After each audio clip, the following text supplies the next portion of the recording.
ये आकाशवाणी गोरखपुर है। अब आप वेद प्रकाश पाठक से क्षेत्रीय समाचार सुनिए। आत्मनिर्भर भारत योजना के अंतर्गत सरकार ने पहले प्रोत्साहन पैकेज की घोषणा की है। प्रधानमंत्री नरेंद्र मोदी ने राष्ट्र के नाम संबोधन में आत्मनिर्भर भारत योजना की घोषणा की थी। वित्त मंत्री निर्मला सीतारामन ने नई दिल्ली में कल प्रधानमंत्री के वित्तीय पैकेज के बारे में जानकारी दी।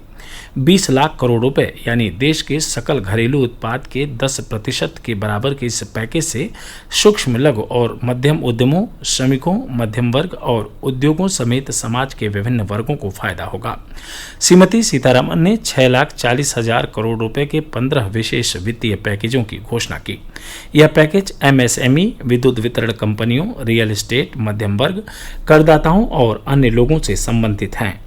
वित्त राज्य मंत्री अनुराग ठाकुर ने कहा कि एमएसएमई क्षेत्र को बढ़ावा देने के प्रयास के तहत 3 लाख करोड़ रुपए के ऋण बिना किसी जमानत के देने और 1 वर्ष तक इस पर ब्याज या मूलधन वापस करने से छूट की घोषणा की है।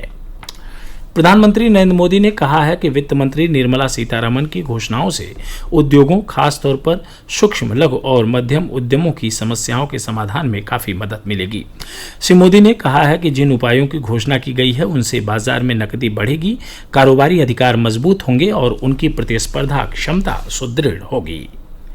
मुख्यमंत्री योगी आदित्यनाथ ने आज प्रदेश में रोजगार संगम ऑनलाइन मेले का शुभारंभ करते हुए सूक्ष्म लघु एवं मध्यम इकाइयों के 56,754 उद्यमियों को 2,002 करोड़ रुपए के ऋण वितरित किए। ऑनलाइन मेले की शुरुआत करते हुए मुख्यमंत्री ने कहा कि प्रदेश के श्रमिक हमारी पूंजी हैं और इन कामगारों के श्रम तथा हुनर का उपयोग राज्य को मैन्युफैक्चरिंग हब बनाने के लिए किया जाएगा। मुख्यमंत्री ने कहा कि प्रदेश की कई इकाइयों के उत्पादों की मांग पूरे देश और विश्व में है। उन्होंने कहा कि इन इकाइयों को अवसर उपलब्ध कराया जाएगा। मुख्यमंत्री ने कहा कि ये इकाइयां प्रदेश में नए रोजगार सृजित करने में सहायक सिद्ध होंगी। मुख्यमंत्री ने लोगों से स्थानीय उत्पाद खरीदने का भी आग्रह किया। रेल मंत्रालय ने 22 मई से प्रतीक्षा सूची वाले टिकट जारी करने का फैसला किया है। मौजूदा विशेष यात्री रेलगाड़ियों और अगले कुछ दिनों में शुरू होने वाले अन्य रेलगाड़ियों में यात्रा के लिए ये टिकट जारी किए जाएंगे। रेलवे ने तृतीय श्रेणी वातानुकूलित शयनयान के लिए 100, द्वितीय श्रेणी वातानुकूलित शयनयान के लिए 50, चेयर कार के लिए 100 और प्रथम श्रेणी वातानुकूलित शयनयान के लिए 20 सीटें प्रतीक्षा सूची टिकट के लिए निर्धारित की हैं। एग्जीक्यूटिव क्लास के लिए भी 20 और शयनयान के लिए 200 टिकटों की प्रतीक्षा सूची की सीमा तय की गई है। 22 मई से शुरू होने वाली यात्रा के लिए 15 मई से टिकट जारी करने के नियमों में बदलाव लागू होंगे। आरक्षण की अधिकतम अवधि 7 दिन रखी गई है। यात्री 15 मई से प्रतीक्षा सूची के लिए टिकट बुक करा सकेंगे। इन रेलगाड़ियों में यात्रा के लिए आरएसी टिकट जारी नहीं होगा। आकाशवाणी के समाचार सेवा प्रभाग से विशेषज्ञ सलाह कार्यक्रम में कोविड-19 महामारी के बारे में विशेषज्ञ डॉक्टरों की राय प्रसारित की जाती है। इस श्रृंखला में आकाशवाणी से बातचीत में गोविंद बल्लभ पंत अस्पताल दिल्ली के डॉक्टर संजय पांडे ने कहा कि सांस लेने में तकलीफ, छींक, खांसी और कफ कोरोना संक्रमण के प्रमुख लक्षण हैं।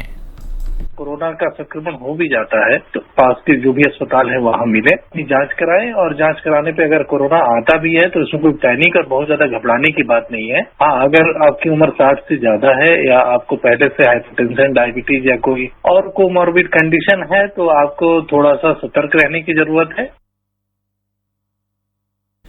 प्रदेश सरकार ने आयुष्मान भारत योजना के अंतर्गत निर्धारित दरों पर रोगियों का उपचार करने वाले नर्सिंग होम और पंजीकृत अस्पतालों को व्यक्तिगत सुरक्षा उपकरण किट पर 50% सब्सिडी देने का फैसला किया है।